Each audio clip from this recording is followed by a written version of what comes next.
আমাদের লেয়ারের প্যারেন্টস স্টকের একটি শেড হচ্ছে এটি। এই শেডে আমরা এমন একটি জাত নিয়েছি যেটা সাধারণত পরিচালিত বা পরিচিত নয়। এই জাতের মুরগির একটি বিশেষ বৈশিষ্ট্য হচ্ছে, সেটা হচ্ছে এরা প্রায় সারা বছর ডিম দিতে থাকে। তুলনামূলক এর রোগ প্রতিরোধ ক্ষমতা খুব বেশি এবং এর ডিমের একটি বৈশিষ্ট্য হচ্ছে এর ডিম সম্পূর্ণ দেশি মুরগির ডিমের মতো। দেশি মুরগি থেকে অপেক্ষাকৃত একটু বড় হবে, রং দেশি মুরগির মতো হবে এবং এর স্বাদ এবং ঘ্রাণ এবং পুষ্টি প্রদান সবকিছুই দেশি মুরগির মতো হবে। এটি হচ্ছে আমাদের একটি খামার।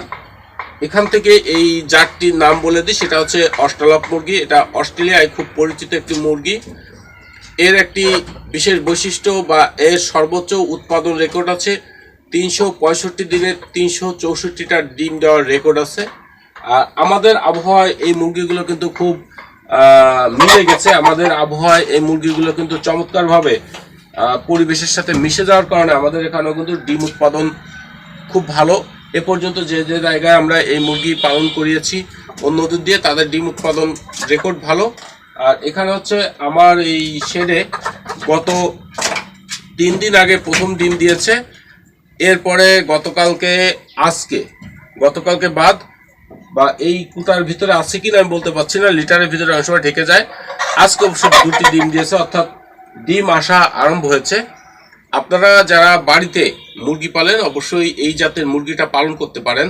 এই জাতের মুরগিটা আপনি দেশীয় যে খাবার ব্যবস্থাপনা, এই খাবারের সাথে যদি আপনি পালন করেন, এই জাতের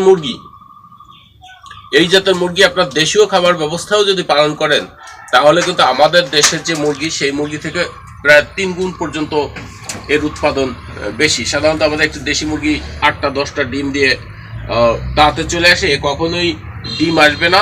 যদি প্রপার আপনি ব্যবস্থাপনা থাকে, তাহলে এটি থেকে একেবারে লেয়ার ফার্মে যে 90% পর্যন্ত উৎপাদন হয়, সেই 90% পর্যন্ত আপনি উৎপাদন করতে পারবেন। আর যদি আপনি সেই ব্যবস্থাপনা না থাকেন, তাহলে আপনি 75, 70 এবং 80 পর্যন্ত উৎপাদন থাকবে দেশীয় খাবারে। তো আপনারা এটা পালন করতে পারেন।